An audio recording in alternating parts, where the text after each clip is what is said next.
Исәнмесез, эфирда яңалыклар чыгарылышы. Студияда Руслан Харисов. Алга таба кайбер темалар турында. Татарстанда коронавирустан 12-нче үлем теркәлде. Чаллыда соннар тәүлек эчендә ничек үзгәрде? Пандемия вакытында саклану чаралары, төзекләндерү һәм күп балалы гаиләләргә ярдәм. Бу хакта Наил Мәхдиев галстуксыз әңгәмә тапшыруында сөйләде. Тапшыру кайчан эфирга чыга? Чаллы дельфинарийында тәрбияләнүчеләр саны артты. Инга тагын бер дельфинны дөньяга китерде.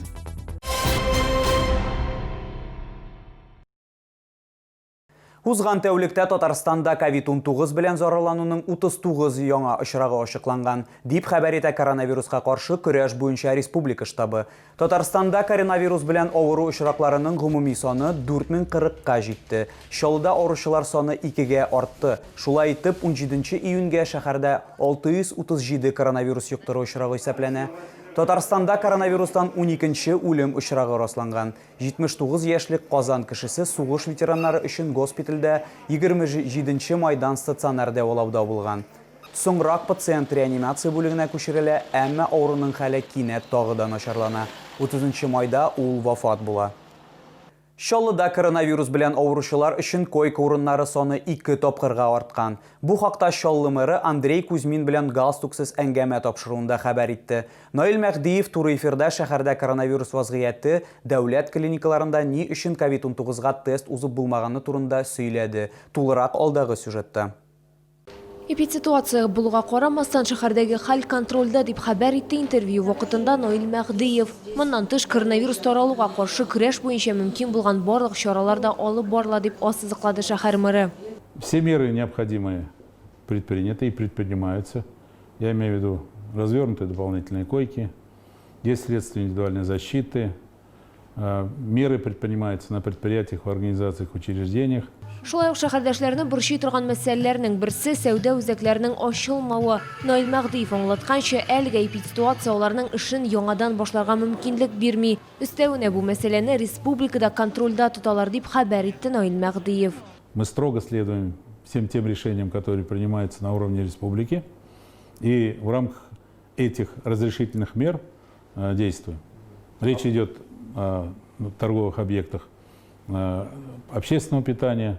Я думаю, что следующий шаг будет наверняка крупные торговые центры. Шулай ук шәһәр халкын күп балалы гаиләләргә җир мәсьәләсе дә кызыксындырды. Шәһәр мэры аңлатканча, Чаллыда мондый җир юк, шуңа күрә шәһәр Тукай районы белән хезмәттәшлек итә.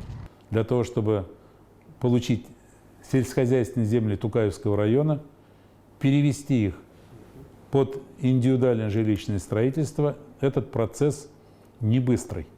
В этом году около 1000 участков сегодня будет переведено, в этом году. Но еще раз говорю, потребности достаточно большие. Вот если человек 1700, то через год примерно сможет получить, да? Да. Наил Мәхдиев интервью барышында катлаулы эпидситуацияга карамастан шәһәр үсешен дәвам итә дип ышандырды. Спорт объектлары, мәгариф һәм мәдәният учреждениелары төзелә. Андрей Кузьмин белән галстуксыз әңгәмә проектының тулы версиясын шимбә көнне 18 сәгать 30 минутта, шулай ук якшәмбе көнне 13 сәгать 30 минутта Татарстан 24 каналында карарга мөмкин булачак. Лилия Гатина, Валерия Новожилова, Ленар Султанов, Сергей Вильданов, яңалыклар. Балаларны карау буенча пособие күләмен арттырдылар. Ул ел ярымга кадәр булган балаларга кагыла. Хәзер эшләмәүче гражданнар һәр балага 6752 сум ала алачак. Финанс ярдәмен теләсә кайсы ата-ана рәсмиләштерә ала. Иң мөһиме, ул баланы карарга тиеш. Шуның өчен ул хезмәт хакын алу мөмкинлегеннән мәхрүм ителә. Исегезгә төшерәбез, моңа кадәр беренче балага минималь пособие 1000 сум, икенче һәм аннан соңгы балаларга 3000 сум тәшкил итә иде. Тем гражданам, выплаты которым уже были назначены ранее, соответственно, приходить к отделению материальной помощи не требуется.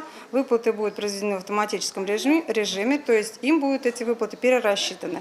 Финанс ярдәмен прописка урыны буенча матди ярдәм бүлегендә яки дәүләт хезмәтләре порталы аша рәсмиләштерергә мөмкин. Гариза бирү көненә карамастан пособие бала карау буенча ял бирелгән көннән алып 1 яшь ярым тулганчы түләнәчәк. Бакчачыларның проблемалары хәл ителә. Без шәһәрдәшләрнең бакчага бару өчен автобусларны сәгатьләр буе көтүе турында сөйләгән идек. Бу яңалыкта соң проблема белән шәһәр башкарма кабинеты кызыксынды. Хәзер 51-нче комплекста урнашкан тукталыш пунктында хәл үзгәрдеме? урынга безнең төшерү төркеме чыкты. Бу кадрлар бер атна элек төшерелгән иде. Ул вакытта бакчачылар 51-нче комплекста тукталыш пунктындагы зур чиратларга зорланды. Нәкъ менә бер атна узгач хәл үзгәрде. У нас по расписанию нет. Этим мы нормально, довольно они ездят, все четко по расписанию. Бакчачыларга уңайлы булсын өчен 15 июньнән алар өчен өстәмә автобуслар бүлеп бирелде дип хәбәр иттеләр шәһәр башкарма комитетында. Әмма чолаларны җибәрү пунктын төзекләндерү мәсьәләсе дә борчый.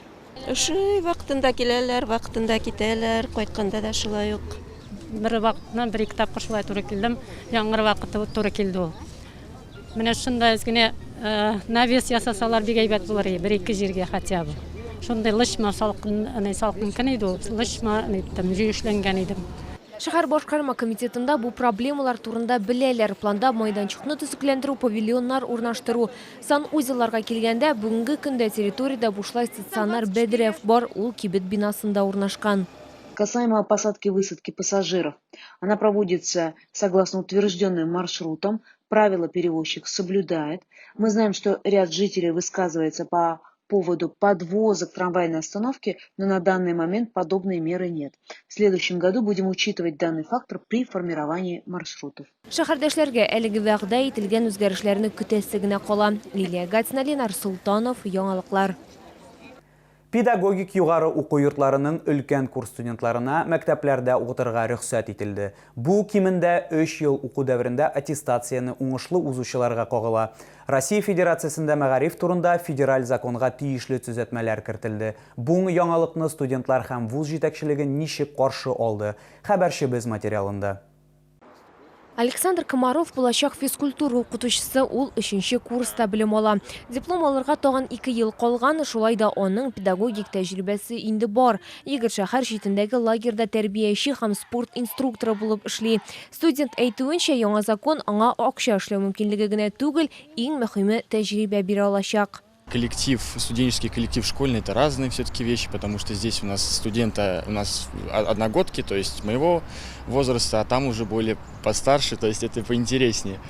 Вот. И поэтому это очень классно работать в школе уже именно сейчас, чтобы в дальнейшем как раз-таки не теряться в этой сфере, не теряться в сфере именно школьной, то есть как учитель или, допустим, как тренер. Моннан тыш практика тәмамлануга студентлар өстәмә заманча компетенцияләр алачак.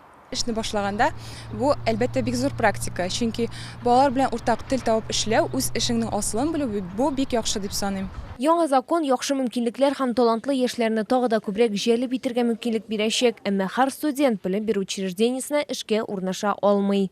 Мы будем рекомендовать не всем студентам идти в школу, а только тем, которые реально после 3-го курса психологически к этому готовы. Мы будем выбирать из старших курсов те, которые наиболее коммуникабельны, которые наиболее подготовлены. Потому что не секрет, что хорошего учителя надо готовить не менее 5 лет. Укытучылар фикеренчә, федераль законга кертелгән төзәтмәләр уку йортларының да, мәктәпләрнең да, студентларның да мәнфәгатьләрен исәпкә алынып ясалган. Лилия Гатина, Константин Величко, Ленар Султанов, Яңалыклар. Шоллы дельфинариенда шатлыклы вакыйга. Дельфин баласы дөньяга килде. Ул үзен яхшы хис итә, туклана, әнисе Инга белән актив йөзә. Бу Шоллы дельфинариенда дөньяга килгән 4-нче дельфин баласы. Ингының 3-нче баласы. Сабыйның әтисе Рэм, туган сабый дельфиннар Россия Федерациясының кызыл китабына кертелгән. Бу сүзгә җиткерәсе соңгы мәгълүматыбыз иде. Мин Руслан Харисов сезнең белән сау булашам. Игътибарыгыз өчен рәхмәт.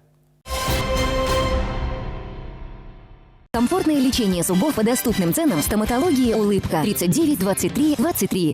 Центр глазной хирургии «Елабуга». Новейшее хирургическое оборудование. Операции выполняет врач высшей категории, кандидат медицинских наук, офтальмохирург с 25-летним опытом работы в ведущих клиниках Казани Алексей Расческов. Адрес Елабуга, улица Автомобилистов, 4.